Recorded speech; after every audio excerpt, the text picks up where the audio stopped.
Good morning and welcome to this episode of my 100-pound weight loss journey. Today's topic, what I eat and what I avoid.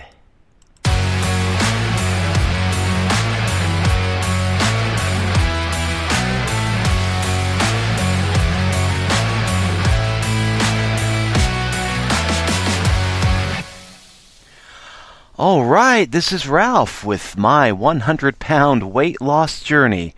Back in January of this year, I set out on a quest. I wanted to get healthy, and my quest is I want to lose 100 pounds by the end of the year. And actually, I wouldn't mind doing it by the first day of summer, but hey, we'll see about that. Maybe that's getting a little bit too aggressive, but I am losing weight. I've lost 10 pounds so far in about 2 months, so happy with that. I've lost 1 inch around the waist, very happy with that. And I am doing it by means of a extreme keto diet. My wife and I, we started doing a strict carnivore diet, eating nothing but meat, eggs, cheese, and I was allowing myself some garlic and onions, partially for flavor, partially because I liked the healing benefits associated with garlic and onions. But what we noticed after being on that carnivore diet for about a month and a half, we were starting to come down with leg cramps, my wife more severe than I. And so we saw the wisdom in working in some green leafy vegetables into our diet. So now I eat not much, but maybe like about half a cup of kale, half a cup of spinach, a little bit of cabbage, and mix that in with my meal. And I just love to just fry up some hamburger and mix in some kale or some spinach, throw in an egg, and just let everything cook in its own grease. And I mean, just some pretty good stuff. So that's what we're doing. And in this episode, I'm going to touch briefly on things that are off my diet, things that are on my diet, and some of the supplements that I use. And kind of talk a little bit about, why I'm doing what I'm doing. And the basic, I guess the main reason you could say I'm doing what I'm doing is that I'm finding out it works. And so whatever works, I'm going to go ahead and do that. But yeah, the things that are off my diet for the foreseeable future, and perhaps for the rest of my life, is refined sugar. Actually, sugar of any kind right now is off my diet. I used to be a real sugar freak, and I didn't think, the sugar was doing anything bad to me. It was obviously I was gaining weight. The older I got and the more sugar I ate and the slower my metabolism got, I was getting pretty hefty there, about 300 pounds at my worst. But then I began reading about the other effects that sugar has on the human body, and they've been studying links between sugar and Alzheimer's disease, and that's something that hits home with me because a few years ago my mother came down with Alzheimer's disease and died of that affliction, and she was a sugar freak. Especially the sicker she got with Alzheimer's disease, the more she became like a little kid craving sugar. And it was like she reverted back to a 7-year-old girl and just wanted sugar, sugar, sugar, sugar, cakes, candies, ice cream. And I mean, it was just like her addiction. And I didn't know it at the time, but after she died, we found out in some of our reading that sugar is a suspected cause of Alzheimer's disease. So I've eliminated that, because it's just not a good thing to do. Not as far as weight loss is concerned. You don't want a lot of excess sugar. You don't want a whole lot of excess carbohydrates in your diet. and then having sugar linked to a lot of other diseases, including Alzheimer's disease. I just don't want that in my diet anymore, so it is gone. Another thing that's off my diet, vegetable oil. And this was a shocker to me, but I began doing a little bit of research online about vegetable oil, found out the oils that I thought were healthy growing up, like sunflower oil, corn oil, soybean oil, canola oil. A lot of these oils, they're rich in omega-6, and they have been linked to obesity. Some studies link them to type 2 diabetes. Some studies link them to cirrhosis of the liver, which really shocked the hell out of me.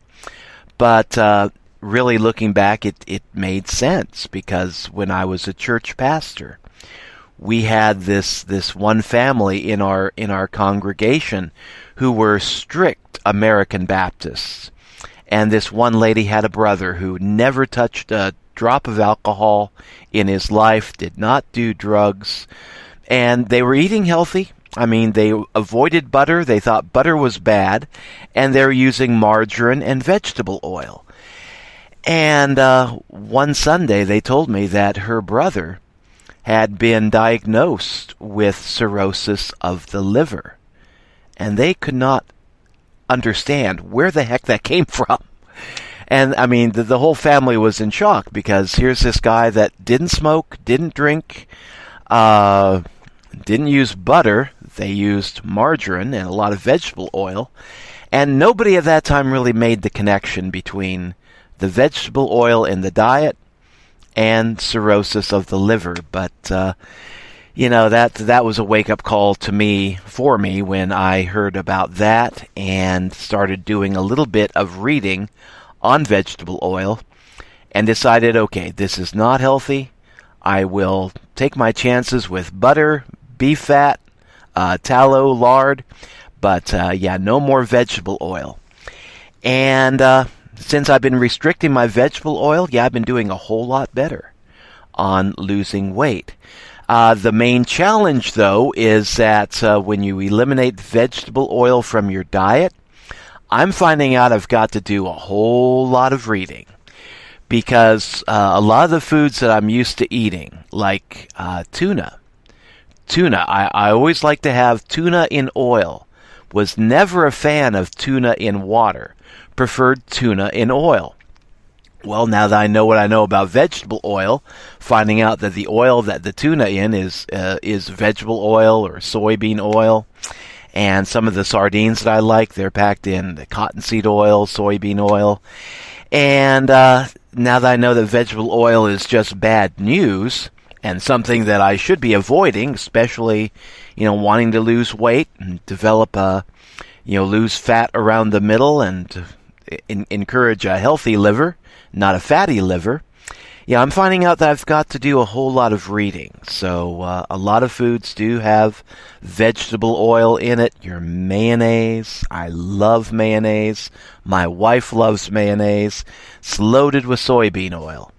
And I was surprised even dry roasted peanuts. Some of the nuts that we like to eat around our house, I got looking at the ingredients there. Some of the nuts have added sugar, go figure. High fructose corn syrup, go figure, and cottonseed oil. So if you're trying to work out, get vegetable oil, sugar out of your diet, you really have to start reading a lot of the ingredients of the things that you're used to eating. And then ask yourself, okay, do I want to keep this in my diet, or do I want to throw this out of my diet? Get it out of my house. So, vegetable oil is now off my diet. Also, and this was another shocker for me when I first learned this, most sugary fruit. You see, I was raised believing that fruit was good for you. Fruit was very good for you, and fruit juice was very good for you. And then I started doing some research that indicated that the sugar in fruit, fructose, is a special kind of sugar. It tends to break down into fat, of course, like a lot of sugar does. If you don't burn it off immediately, it will break down into fat. But with the sugar from fruit, with fructose, that is metabolized in your liver, and the fat that is generated by the fructose, if you're not burning it off immediately, that fat will build up in the liver. And if you've got a thick midsection, like I have had, and I am trying to get rid of now, fruit is not the best thing for you. A little bit of fruit maybe in the early morning, like, an apple a day, they say, keeps the doctor away. That might still be true, but I know a few months ago I was eating like 3-4 apples a day, thinking that, hey, this is good for me. I'm not eating sugar, but I'm eating fruit. This is satisfying my sweet tooth. And I was just not losing weight. I couldn't understand why. Well, I started doing some research, found a video by, I believe it was Dr. Ken Berry, MD, on YouTube. He's got a great YouTube channel. And found out what fruit can do if you eat too much of it. Yeah, that can build up fat in your liver. And it's just not a good thing to do, especially if you're doing a keto or carnivore type diet. So, yeah, most sugary fruit now is off my diet.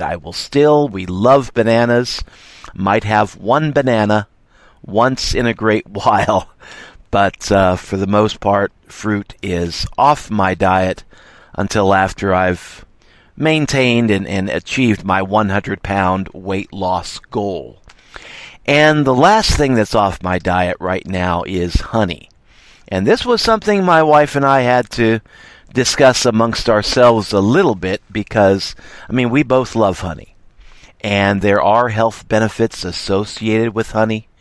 Honey has a great reputation as a natural medicine. It's been used for hundreds, probably thousands of years as a natural antibiotic, natural healing elixir, but it's also loaded with sugar. And so every once in a while, when I have a sore throat, I might have a cup of tea with a little bit of honey.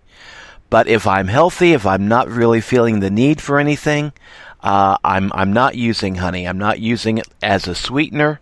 I'm just letting that go. If I feel the need for a little bit of honey, I will use it. But for the most part, I am leaving that off my diet. And that's a shame because we just stockpiled a whole bunch of honey back when the virus was making its round across the globe. And we wanted to have plenty of that stuff on hand in case we started coming down with anything. And so, we still got a good supply, and we still use it if we start thinking we're coming down with something. But as far as using it on a daily basis, no, I no longer do that. Now, the things that are on my diet, as far as sweetener, okay, sugar's gone, honey's gone for the most part. I do use stevia, and the stevia that I use is the 100% pure stevia.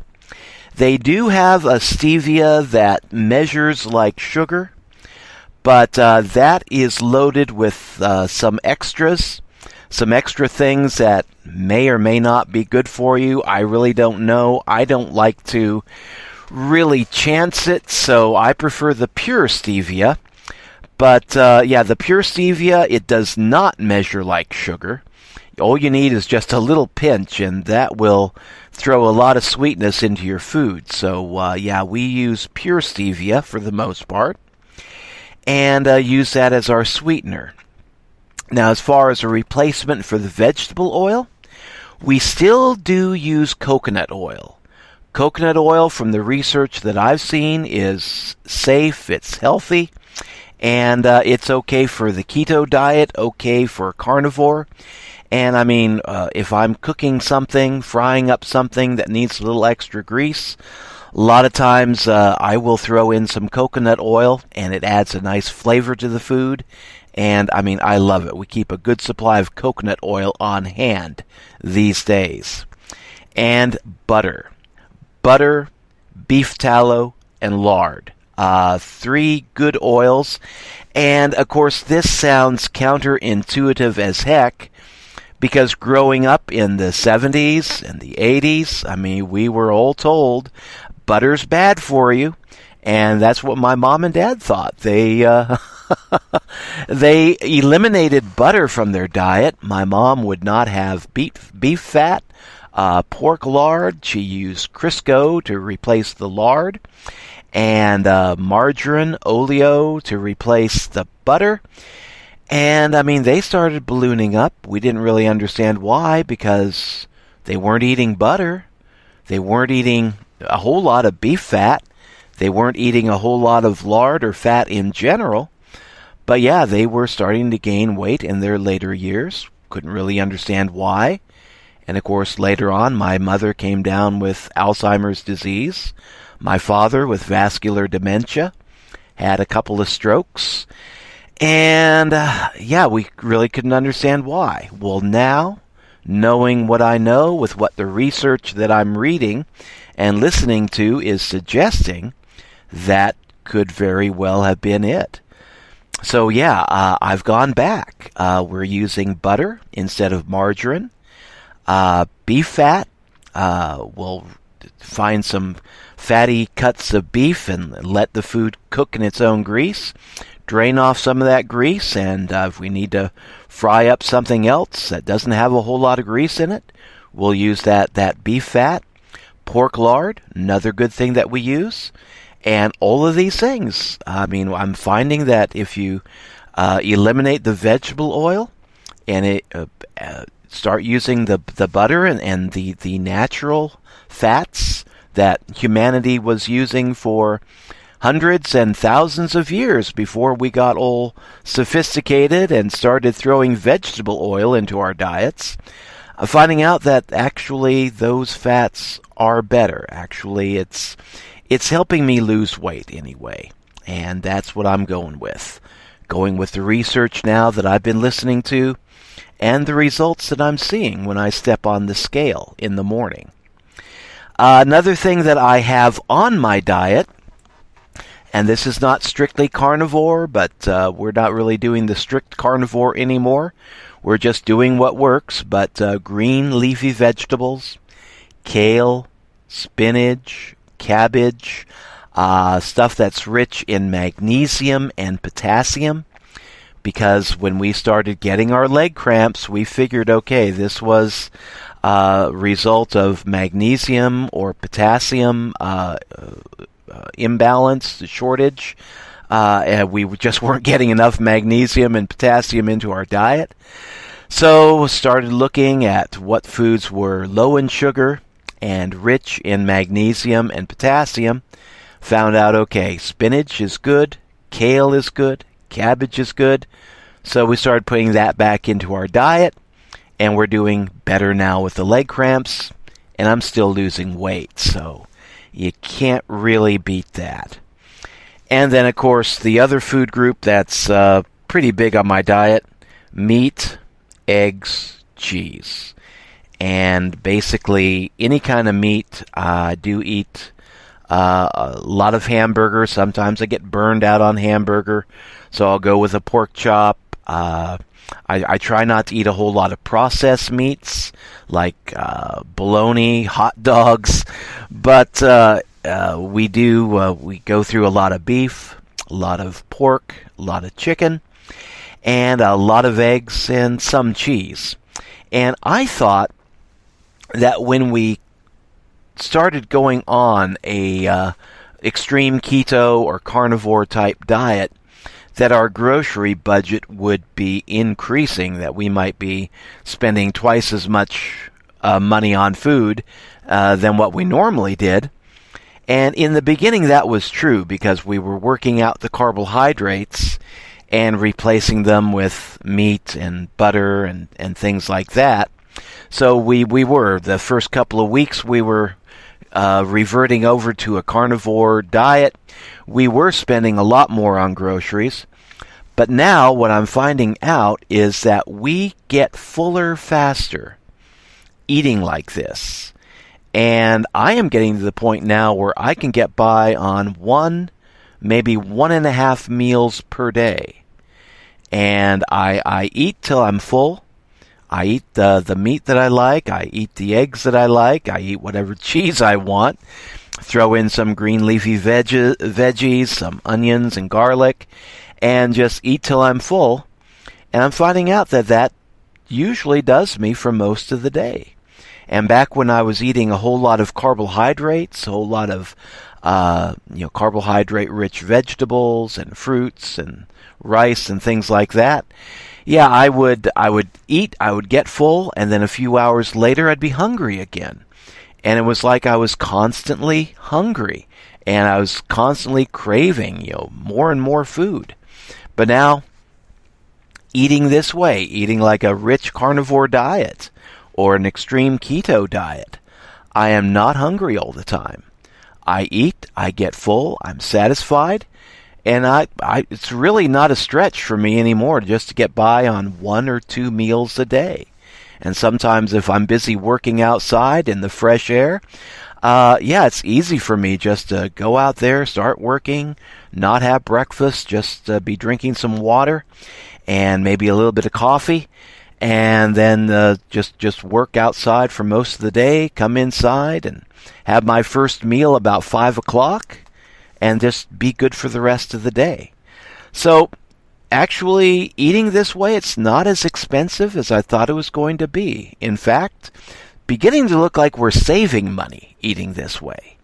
And you stay fuller longer and lose weight, feel great. I mean, it really is a pretty decent lifestyle, at least my experience of it for the first couple of months. Now, let's pause for a moment. I forgot to throw out the disclaimer. I am not a doctor. I am not a nutritionist. This is not medical advice. In walking this path and starting out on my journey, I've listened to a lot of doctors, including Dr. Ken Berry on YouTube. He's got a lot of great videos. Introduction to Keto, Carnivore, and he understands the science behind all this a lot better than what I do. And if you want to do a lot of deeper research into that, I highly recommend you look up his channel, Dr. Ken Berry on YouTube. Ken Berry MD is what his channel is called. But yeah, I am not a doctor myself, and I'm not here to give medical advice. What I'm doing is I'm sharing my journey on this quest to lose 100 pounds in the year 2022. So with that out of the way, let's go on to what things I am using. And one thing that I am using that I didn't think I would be using, because I was wanting to do more of a pure, clean, keto, carnivore type diet. But after we began coming down with our leg cramps, I began looking at some of the vitamins that we were using previously. And I am a distributor of CTFO products. And we had some CTFO multivitamins. And I started bringing that back into my diet. And 10X Pure Ultimate CTFO multivitamin and mineral supplement. It's a nice little supplement, gives me a lot of the things that we might be missing in our diet, so I do use that now. And I also began to try their product Shape and Burn Plus, and it's a dietary supplement. It's got a lot of natural ingredients in it that helps to boost your mood, boost your energy level. And I just took a couple of caplets about an hour ago before I began this podcast, and I was feeling a little draggy at the time because I got up early. I got up about 4 o'clock this morning, got about 4 hours of sleep previous to that, and was feeling kind of draggy. But now, I can feel that stuff kicking in, and it's just feels like a good supplement. And they say it helps to burn fat, helps to control hunger, boosts energy, mental clarity, and it's got a lot of good stuff in it. So I decided, okay, what the heck, I'm going to give that a shot. So those are the two supplements that I'm using, the CTFO multivitamin and their Shape and Burn Plus. And I do have my affiliate link down in the program description below, so you want to try it for yourself, you can click on that link. That'll take you to my general sales page. And yes, affiliate disclosure, if you buy from me, from CTFO, using that link, I will earn a commission. So let's get that right out in the open. But that's not why I'm recommending it. I'm recommending it because, for me, I'm finding out that it works. Helps me to feel better, helps me to lose weight, and I'm enjoying it. So, and then another thing that we are doing as far as helping to relieve muscle cramps is that we do use a homemade keto drink. And this, I've seen a lot of different recipes on YouTube about what they call homemade keto aid, kind of similar to Gatorade but without the sugar. And what I've done is I've just come up with my own based on what I've heard on YouTube. And what I do is I take 1 quart water and I add to that 1 tablespoon, maybe a little bit more, but 1 big tablespoon of Bragg's organic apple cider vinegar with the mother. And I shake that bottle up, pour about a tablespoon of that into my quart of water, and then I add about half a teaspoon of either Himalaya pink salt or sea salt. And, of course, you need salt in your diet. You need the electrolytes. And what I like about the pink salt and the sea salt is that that also contains other trace minerals that are good for you and that your body needs when you're doing either the keto or the carnivore diet. And I love the Himalaya pink salt. My wife is a big fan of the sea salt, and sometimes I'll take a little pinch of iodized salt and add that to the mix just to make sure, there's no iodine deficiency, and then just shake that sucker up and drink it. And you can mess around with the ingredients, if add a little bit more vinegar if you want to, add a little bit less, kind of season it to taste, in other words.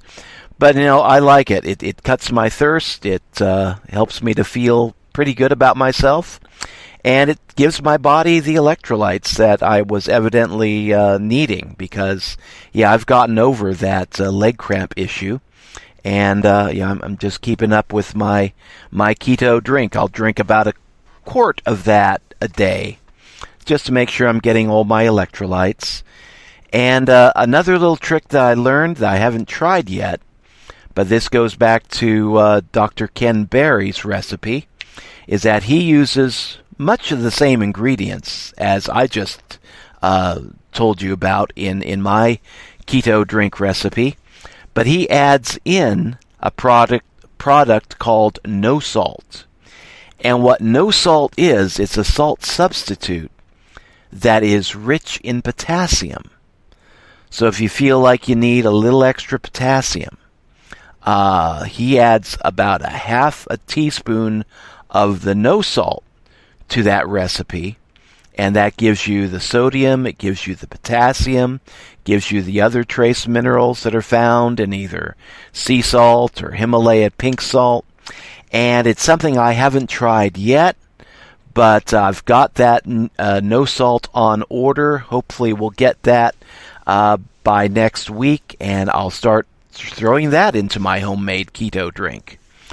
But really, if you're doing keto and you're not wanting to spend a whole lot of money on additional supplements and special foods, with a little bit of creativity, you can actually come up with a lot of your own homemade things that are excellent for keto.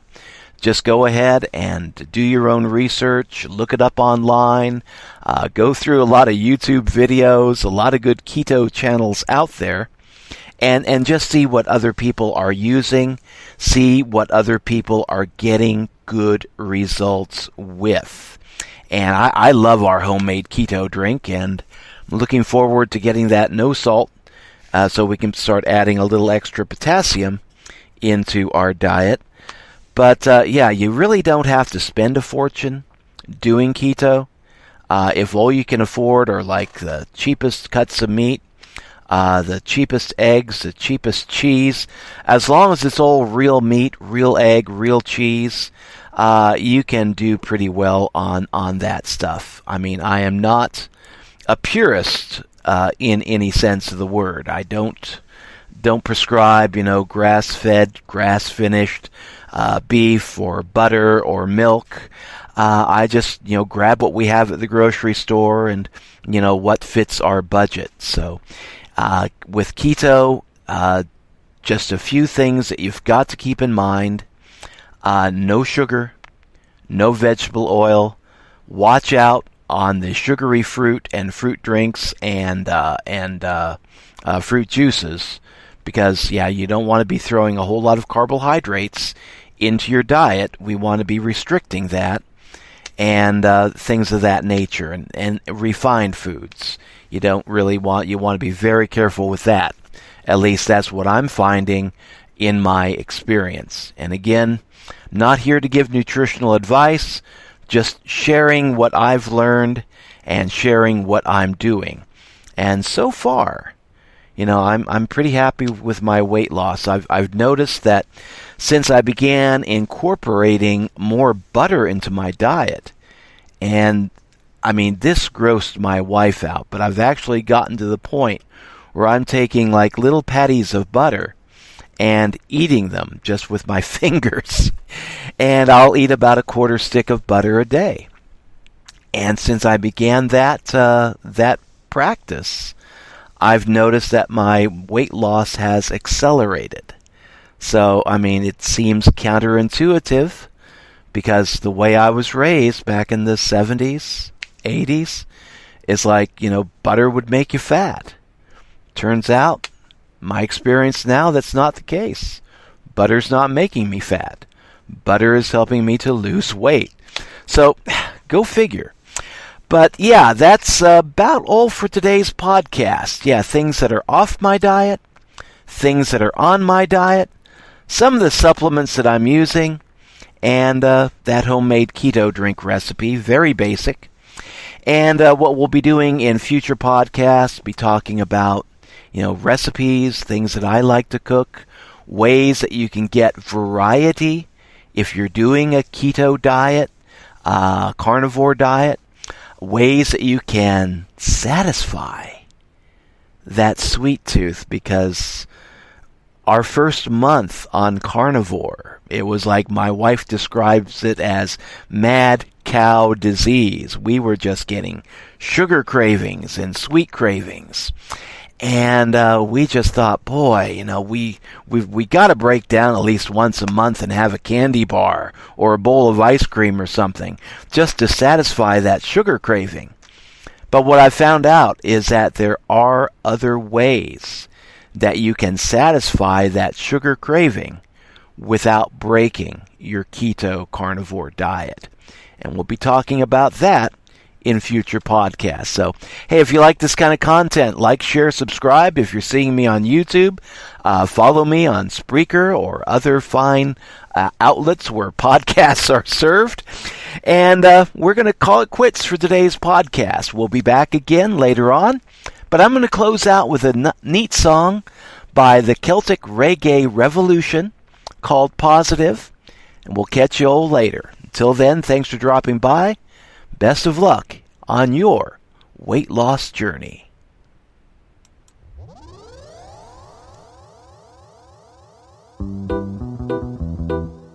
Positive people.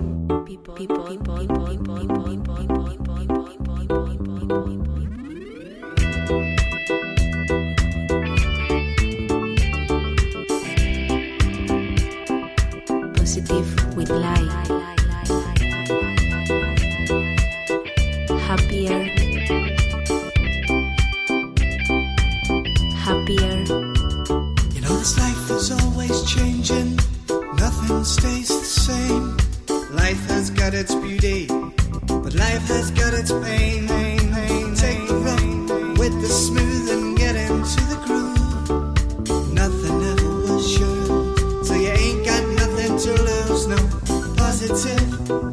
Positive, that's the way I wanna live. Positive change.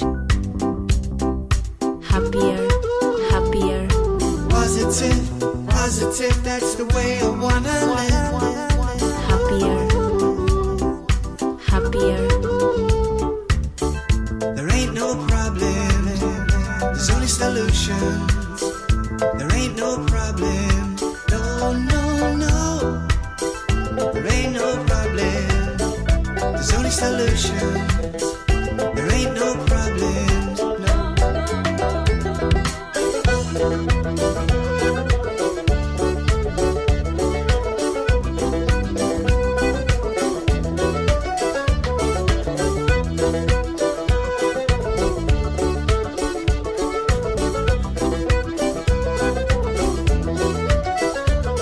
In this life of up and down, constant high and low, don't expect too much, my friend, 'cause that's the way it goes. No one ever said that life would be the way you wanted. Everyone's got their problems. That's why we've got to be positive, positive, that's the way I wanna live. Positive change. Happier, happier. Positive, positive, that's the way I wanna live. Happier. Positive love, love, love, love, love, love. There ain't no problems, there's only solutions. There ain't no problems, no, no, no. There ain't no problems, there's only solutions. There ain't no problems, no.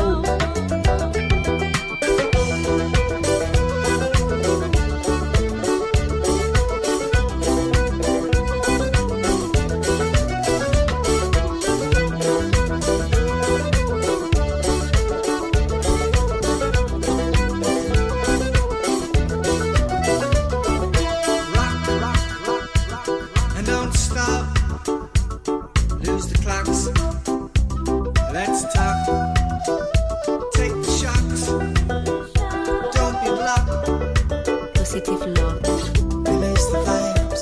Unlock the lock. And unwind. Happier, Free your mind.